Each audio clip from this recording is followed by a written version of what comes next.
thank you for coming in today, Sarah. I know that you were having some anxiety about a couple interviews. What thoughts are coming up for you when you think about having to do the interviews? I just get scared that I'm gonna make a mistake with every answer and that I won't be seen in a good light. They might see me as weak or incapable.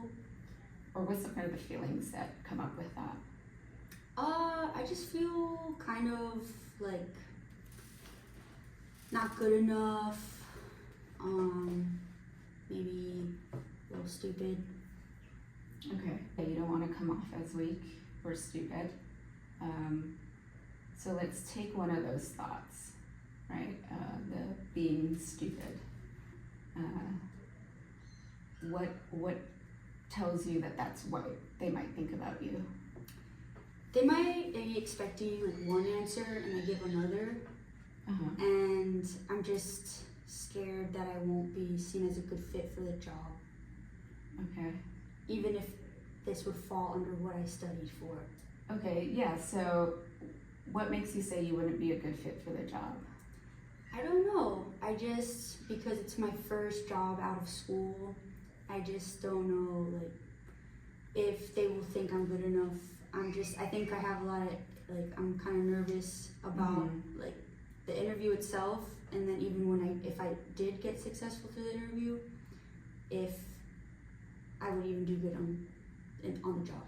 Okay. If you were talking to a friend and they were telling you about what they're going through and like what you're feeling, what is something that you would tell them to help them through this? That I'm proud of you for getting out of bed and being brave. Right. To face the world. Right. And I would tell them that you cannot know the outcome until you get there. Right. So I would tell them that, you lose all the shots you didn't take. I love that. I love that very much. You also, so going back to like saying that you don't want them to think that you're stupid, that maybe you'll answer one or two questions correct or not. What's the worst thing that could happen if you did answer something incorrectly? What's the worst situation? I mean, they usually say like in the first certain amount of minutes of an interview, they know if it's gonna go right or wrong. And I just don't want to feel embarrassed. I would like to, I would want them to respect me quickly, even though, like, I just get worried of them judging me quickly. Okay, so what would happen if they what's the worst case if they did judge you quickly? What's the worst case scenario that you can come up with if they had a bad perception of you? Well, one thing, they could just not hire me. The other thing is they could hire me and they think I'm stupid. Okay. Yeah. So if they didn't hire you, what would you do then? I would keep interviewing, but I think because I'm just starting my interview processing or doing the process of interviewing, I feel more nervous during these interviews because I haven't had that many and I haven't gotten a job yet. Right. Or a second interview. Right. You did say that you are in grad school, right? And how's that going? It's going okay. Would you say it's easy? Would you say you have to be very dedicated? You put a lot of time into it? What? I think sometimes I'm burned out, and sometimes I'm not burned out because I decided not to put that much effort. Okay. So I have average. Are you passing your classes? Yes. Okay. But I have a 2.0. Okay, right. Are you understanding the material? Yeah, I mean, enough to pass the classes. Right. You start a new job, do you know absolutely everything that encompasses that role? Or how does that usually work for you? Like, what's your experience when you're starting a new job?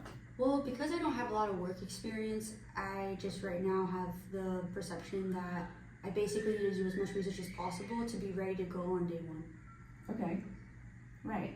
So I think a lot of people come in that way, right? Where they come in knowing that they have so much information, and then when you're on the job, you get some hands-on training, right? So do you think it would be okay if you didn't know everything? I mean, I guess. I just, I'm so intimidated by the interviewers.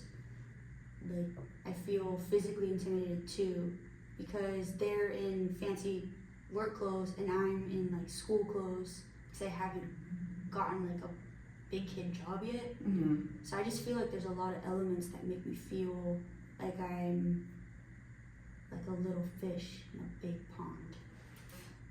Being a little fish in a big pond, do you think that's pushing you forward or holding you back?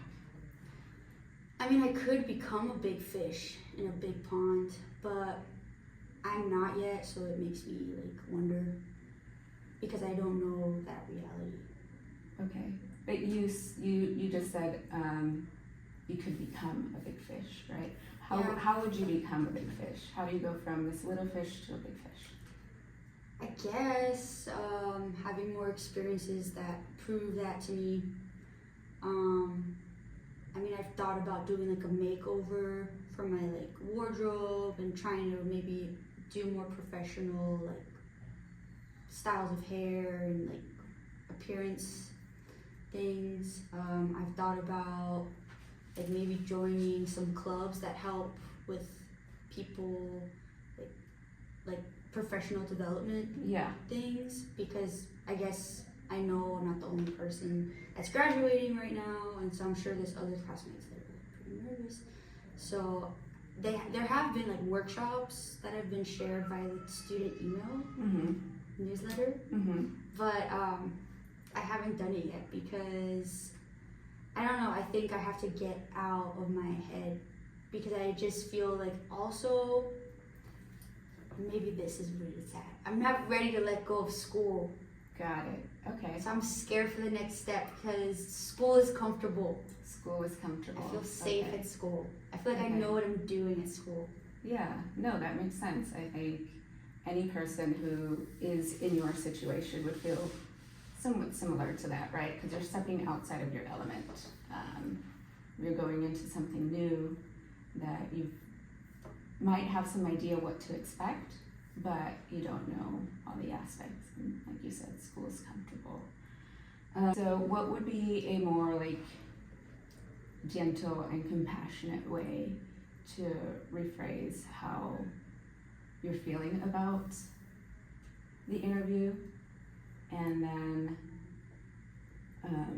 how you're feeling about the interview, and also what you can do to become that big fish? Like, how would you rephrase it? Well, I can say like the reason I went to school in the first place was to develop myself to be able to have this career. So the fact that I am graduating this May, Right.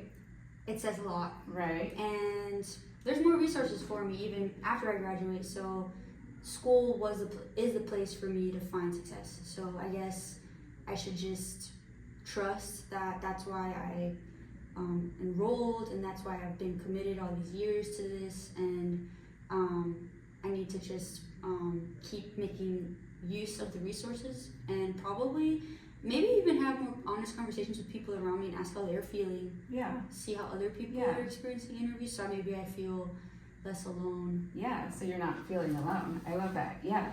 And then I would say that someone who kind of decided to get into school, got into school, is about to graduate, is someone who is pretty smart and intelligent and can kind of overcome a lot of different things. So with that in mind, now that you know that you've accomplished all these things and the interview's coming up, how are you thinking and feeling about it now?